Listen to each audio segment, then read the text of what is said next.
할렐루야. 여의도 순복음교회 여의도 직갈성전 온라인 성경 통독 여행에 참여하신 여러분 환영합니다. 지난 시간 사무엘하 24장에 이어서 오늘은 열왕기상 개론을 함께 살펴보시겠습니다. 먼저 열왕기상 2장 3절 말씀을 우리 함께 합독하시겠습니다.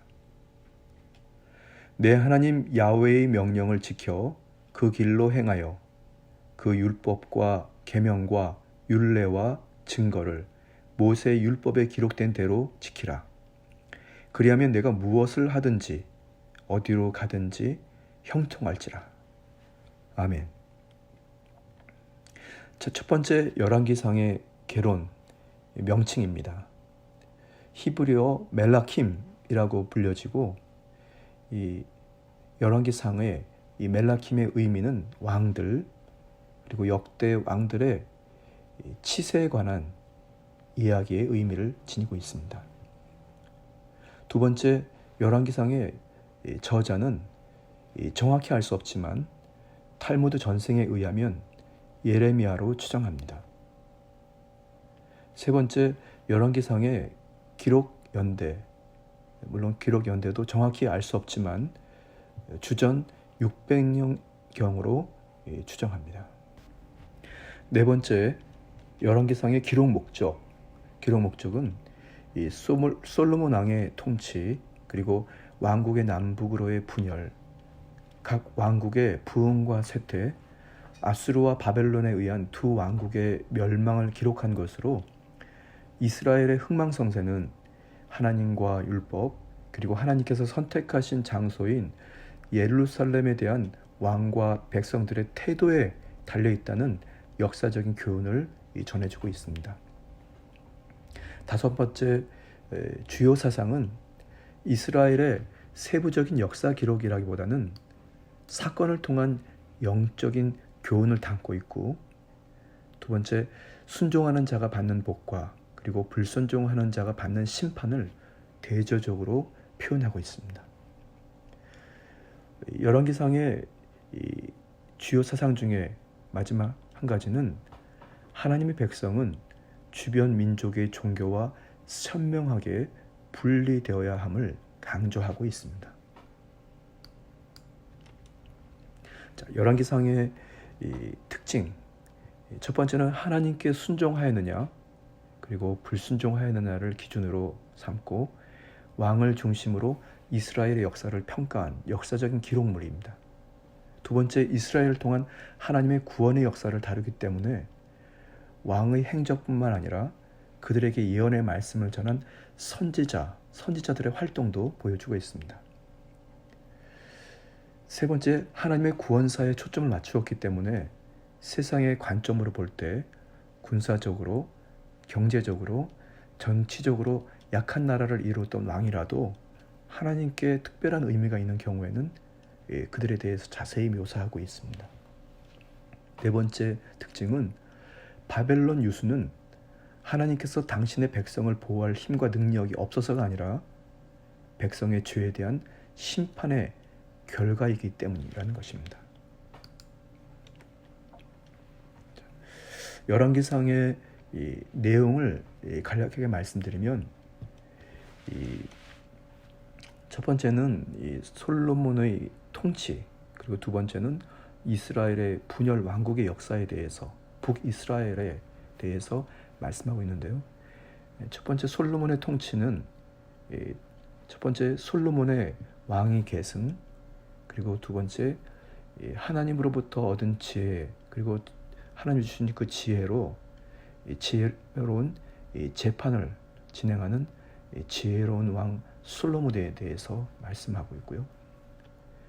세 번째, 예루살렘 성전의 건축과 그리고 왕궁을 건축하는 그리고 성전 봉헌하는 말씀이 나옵니다.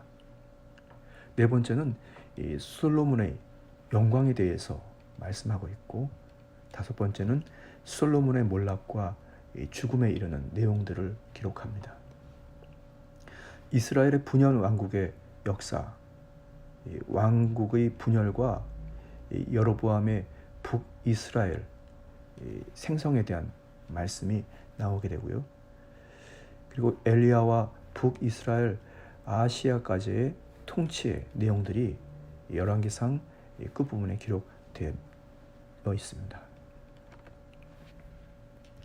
열왕기상의 전체적인 내용 괴가를 말씀드리면 열왕기상 1장 1절부터 2장 46절까지는 아도니아의 반역이 있었지만 다윗의 유지를 받들어서 솔로몬이 왕위로 즉위하는 내용들이 나오고요. 두 번째 3장부터 4장까지는 솔로몬이 하나님께서 주신 지혜로 백성을 바르게 재판하고 이스라엘의 통치체계를 확립하고 있는 내용입니다.